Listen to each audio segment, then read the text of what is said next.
Back like we never left. It's Alex from Double Move Sports, bringing week one start sit for the wide receiver position. I already hit on running backs, I already hit on quarterbacks. Check that out on the channel if you haven't done so already. Also, if you've got specific player questions you want answered, just join the Discord in the link below. It's free to join. Steph and I are hanging out in there all the time answering trade questions, specific start sit questions, anything like that. So hop in there and chat with us if you're not in there already. And we made it. At the time of this recording, it is opening kickoff day. The Cowboys play at the Tampa Bay Buccaneers tonight. So I'm going to be starting off with that game. If you're watching after the Thursday game, disregard this. Hopefully everything I say here is correct. We will see. But the Cowboys at the Bucs has a 52-point over-under. And at the wide receiver spot, it's pretty clear for the top two guys on each side. And when you get into their number three option, it becomes a little bit more interesting. So for Dallas, you're starting Amari Cooper, you're starting CeeDee Lamb with confidence. And Michael Gallup is going to be a hot take right off the bat. I'm labeling Michael Gallup as my deep shot of the week at the wide receiver spot. He is more of a boom bust option, but in a game with a solid over-under at 52 points, with Michael Gallup being a full-time player, he led the Cowboys in snaps last year at the wide receiver position.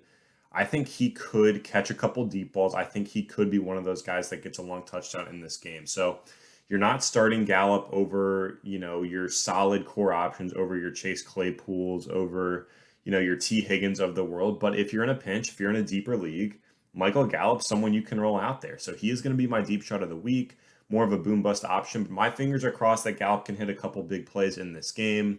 And I would not be surprised to see him walk out of there with 15 or so fantasy points. So that's the Cowboys side of the ball. And then if we flip over to Tampa with Tom Brady, Chris Godwin's a must start. Mike Evans is a must start. And Antonio Brown, to me in this game, against a weak Cowboys defense, is a start. The implied point total for the Bucs in this game is right around 30 points. The line's been moving a little bit, but Antonio Brown's someone you can roll out there with some level of confidence and hope he gets some looks in this game. I wouldn't be surprised to see him get 7 or 8 targets. So there's a lot of fun options in this game at the wide receiver spot. And if you're starting one of them, hopefully you kick off your fantasy football season with a bang in this game. But let's go ahead and move on to the Seahawks at the Colts. Another decently high over-under, especially when you think about these two teams. It's at 49.5 right now. The expectation is that Carson Wentz is going to play. He's been practicing in full. So for the Colts in this one, I think Michael Pittman is a start. He's going to be the wide receiver one on this team. I think Paris Campbell is interesting from a fantasy football perspective long-term on the course of the season. Wouldn't be surprised to see him end up emerging in this offense. But for week one against Seattle, I'm fine starting Michael Pittman in this one. Paris Campbell's someone I'm sitting in this game. He has been one of my biggest sleepers of the year. I'm really excited to see what he can do. But week one against Seattle, Wentz's first game with the Colts, I don't think it's the right time to roll Paris Campbell out into your lineup. In DFS, I think he's very interesting. But in your traditional redraft leagues, I'm trying to sit Campbell in this one and wait and see what you have. And Zach Pascal on the Colts is going to be a sit for me. If you're in the deepest of deep leagues, he might become interesting. Another DFS name that you could roll out there and hope for the touchdown with T.Y. Hilton out. He should see a lot of snaps in this game. But I want to kind of wait and see with this Colts offense. And if I'm going to bet on one guy in this game, it's going to be Michael Pittman. And then for Seattle, it's pretty easy. DK Metcalf, Tyler Lockett. You're starting both of those guys. No one else I'm considering in this game. Next up, we have the Eagles at the Falcons. For the Eagles, I think you start Devonta Smith in this game. He's going to be the number one option. The over-under is 48 points, so another fairly high over-under. I think Goddard and Ertz will be involved for Jalen Hurts in this Eagles team. But if you're starting an Eagles wide receiver, it's Devonta Smith. They spent the draft capital on him. I think he should get 7-8 targets in this game. And then Jalen Reagor is a sit. He's someone you can stash on your bench, first-round pick last season. But come on, you're not rolling out Jalen Reagor week one. And then for the Falcons, Calvin Ridley is a must start. That one's easy. I think Russell Gage is someone you can start in a PPR league, a full PPR league. Russell Gage should get looks in this offense. Kyle Pitts is going to be great this season, but he should be getting ramped up as a tight end. And Russell Gage, as the wide receiver 2 on Atlanta, is someone I'm fine to roll out there in week one. Next up, we have the Steelers at the Bills, a 49-point over-under. So a lot of exciting games this week. I wouldn't be surprised to see this over-under move up a little bit, closer to 50 points, but we'll see. I would definitely take the over on that 49. And for the Steelers, I think you start all three guys. Chase Claypool is a start, Deontay Johnson is a start, and Juju Smith-Schuster is a start in full PPR leagues. I expect Buffalo to win this one, and even though the Pittsburgh Steelers have a great defense, I wouldn't be surprised to see them trailing in this game and putting up a lot of pass volume. So for that reason, all three Steelers are guys I'm willing to start. And for Buffalo, it's a little bit different. Stephon Diggs is a must start, obviously, but I think the other options are sits this week. Emmanuel Sanders, Cole Beasley, and Gabe Davis. They're all sits for me. I would not be surprised to see one of the three have a pop play, maybe get in the end zone. I just honestly have no idea who it's going to be. If I had to bet on one in this game, it would probably be Emmanuel Sanders. But because I just don't know, I'm going to sit all three in week one and wait to see who emerges as the number 2 in Buffalo. Next up, we have the Vikings at the Bengals, a 48-point over-under in this one. We'll start with the Bengals because it's similar to Pittsburgh for me. I think the Vikings are going to put up some points against a weaker Bengals defense, and Higgins, Tyler Boyd, and Jamar Chase are all starts in this game. Higgins and Boyd are locks. I think Chase is the one that's a borderline guy. Struggled in camp, struggled in the preseason. He is a rookie, but he has that premier draft capital.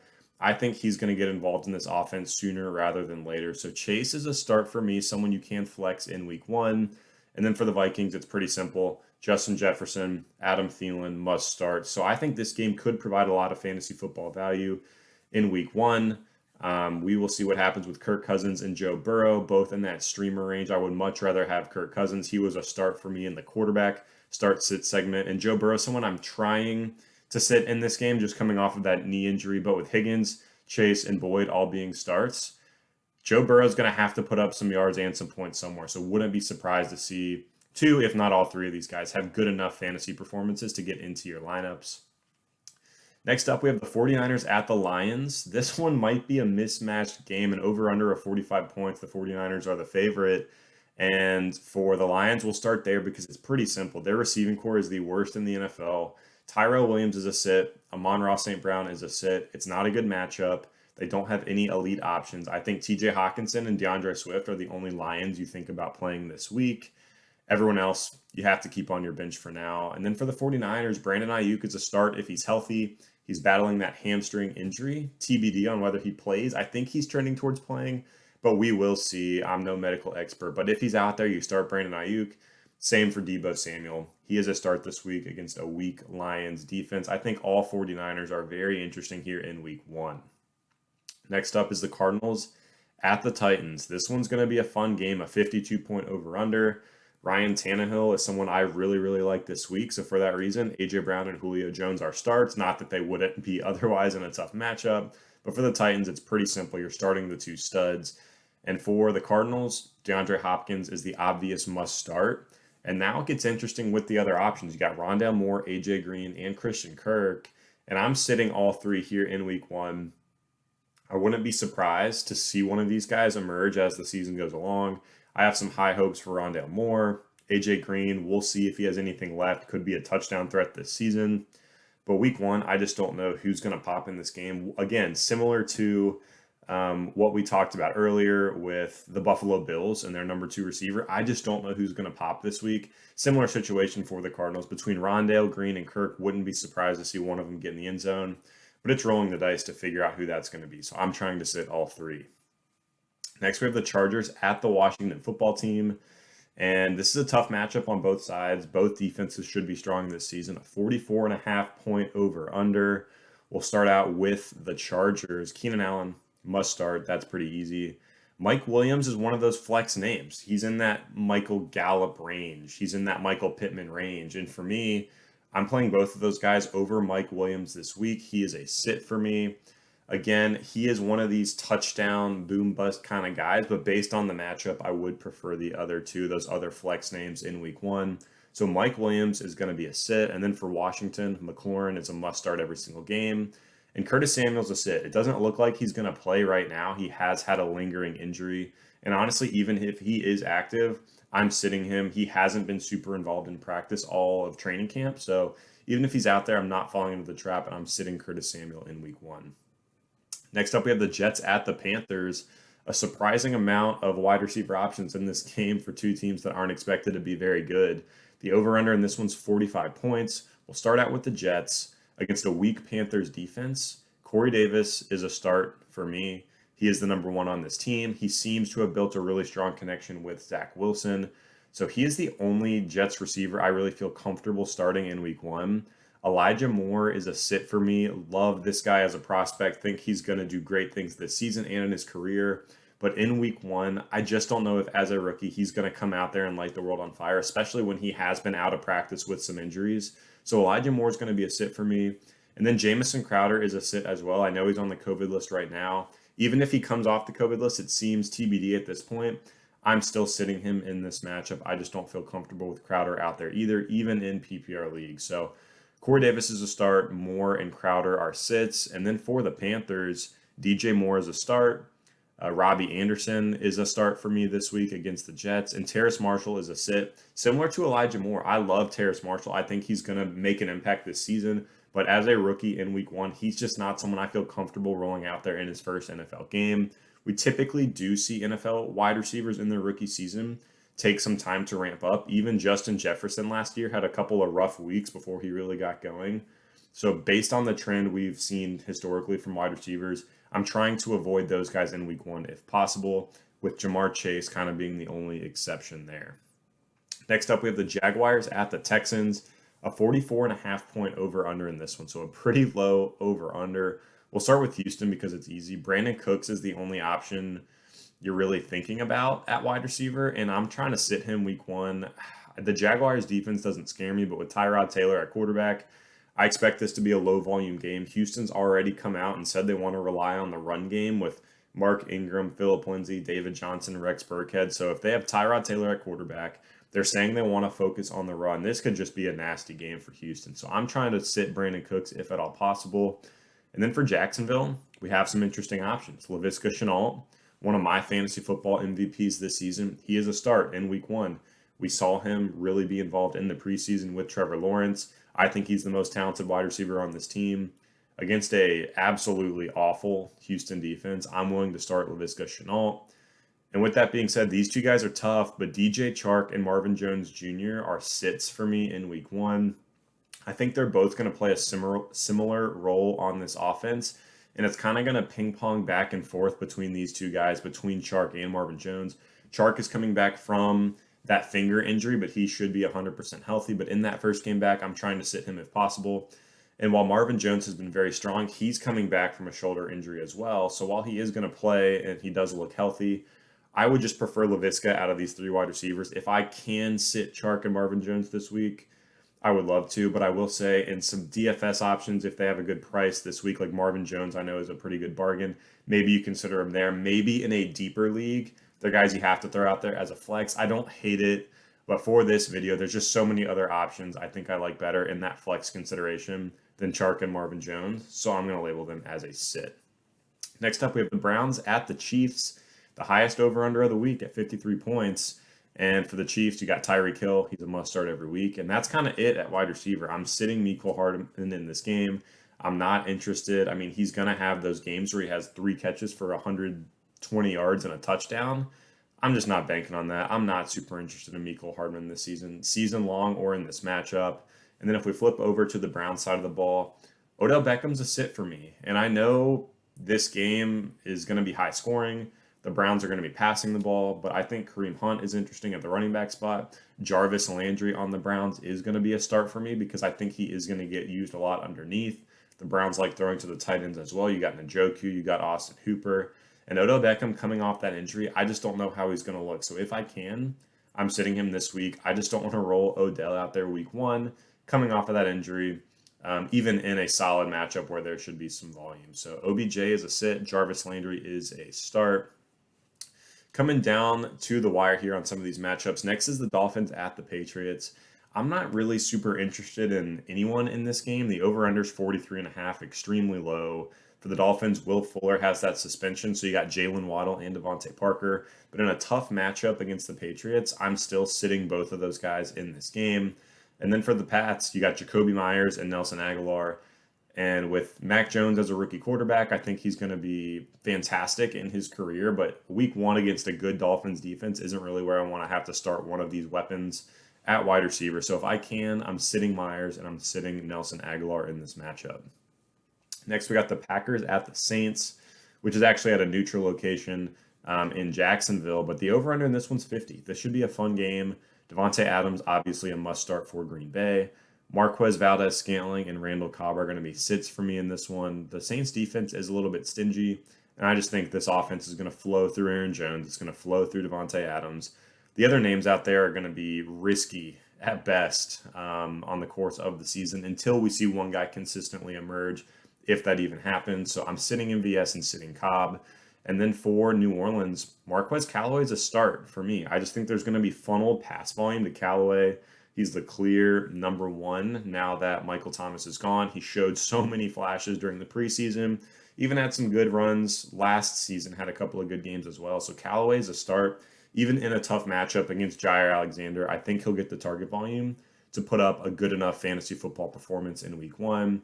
And with that being said, Traquan Smith is a sit for me. Not super excited about him and his outlook, even without Michael Thomas there.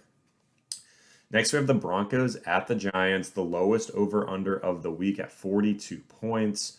We'll start out with Denver, Cortland Sutton, and Jerry Jeudy, even in a low over-under game. I think both of these guys are starts. The Giants' defense does not scare me a ton. And I think Cortland Sutton, off of that injury, should be fine in this matchup. He looked really good in the preseason when he did get some snaps. And Jerry Jeudy is a start as well. I think he's going to take a big step in year two. And I just like the talent of both of these guys against the Giants. So Sutton and Jeudy are both starts. And then if we flip over to the Giants side of the ball, they're playing against a tough secondary. Denver might have the best secondary in the league. But Kenny Golladay is still a start for me if he's active. I know he's battled some injuries during camp, hasn't been out there a ton, but he's trending in the right direction. And if he plays, I'm willing to start him. If I had to bet on someone from the New York Giants scoring a touchdown this week, it would be Kenny Golladay. So he is a start if active. But with that being said, with a low over-under in what could be a very low-volume game, Sterling Shepard, Darius Slayton, Kadarius Toney, these guys are all going to be sits for me against Denver. Coming down to the last two games, we got Sunday Night Football, the Bears at the Rams, a 45-point over-under in this one. And for the Rams, it's simple. Cooper Kupp, Robert Woods, you're starting both of these guys with confidence. We flip over to the Bears. A-Rob is an auto start every single week, Allen Robinson. And Darnell Mooney's a sit for me in this game. I know there's the whole Jalen Ramsey thing and how, Mooney torched Ramsey and Ramsey wants to get him back and all that. But I'm sitting Mooney with Andy Dalton at quarterback against a tough Rams defense. I'm not banking on Mooney to give me the volume that I need in this game to really put up a solid fantasy performance. So I'd love to see him do it, but I'm just not going to bank on it here in week one. And that brings us to the last matchup of the week, the Ravens at the Raiders, a 51-point over-under in this game. We'll start out with the Vegas Raiders. You got Bryan Edwards, who I'm stoked about this season, and Henry Ruggs, who I'm actually excited about as well in year two. But I think they're both sits this week, a tough week one matchup against Baltimore. I don't want to bank on either of these guys on Monday Night Football in a tough matchup to come through for me against Baltimore. So I'm trying to sit both if possible. And then for Baltimore, Hollywood Brown is a start. The Raiders defense does not scare me that much. And Rashad Bateman's not going to be playing in this game. So Hollywood Brown is a good start in a flex situation to maybe give you that boom you need on Monday Night Football to win you your matchup. So I'm willing to take that gamble on Hollywood this week. And then Sammy Watkins, he's a sit. I know he's like that week one guy every single season, but come on, I just can't bank on it again with Sammy Watkins. So he is a sit for me. Watch, he's going to come out for another 30 points, and I'm going to be eating my words here, but I'm just not banking on Sammy Watkins week one because he does it every single year. Hollywood's the guy in this matchup if you want a wide receiver. So that's going to do it on the start sits for every single matchup, every single player at wide receiver. If you have specific questions, again, hop in that Discord in the link below. Free to join. That's where Stef and I are always going to be there answering your questions, trade questions, anything you got as the season goes along. Again, a like and subscribe is super appreciated. We're going to be bringing these start sits all season long. But again, this is Alex from Double Move Sports, and we'll see you next time.